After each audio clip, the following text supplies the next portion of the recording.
Est-ce que ça t'est déjà arrivé d'être sur un pont ou sur un balcon, tu t'es dit, et si sauter? Si ça t'arrive, assure-toi, tu n'es pas fou.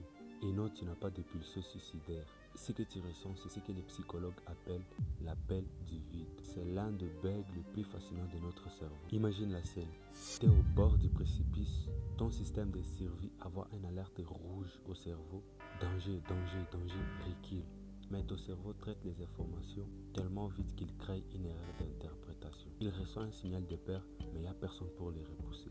Il interprète mal ton propre réflexe de recul. Il s'est dit, si j'ai eu aussi peur, c'est que j'ai sûrement eu envie de sauter. C'est une réaction paradoxale. Ton cerveau te fait croire que tu veux mourir pour te rappeler à quel point tu veux rester à vie. Une étude de l'Université d'État de Floride a prouvé que plus de 50% des gens ont déjà ressenti ça au moins une fois dans leur vie. Ça a fait le signe d'une sensibilité très élevée à la vie. Plus ton instinct de survie est hypersensible et plus l'appel du vide risque d'être fort. Certains voient ça comme une faille neurologique et d'autres comme un rappel brutal de notre fragilité. Mais le plus fou, ce phénomène arrive aussi quand quelqu'un est en train de conduire ou quand tu tiens un objet précieux à la main et que tu as l'impression de le jeter.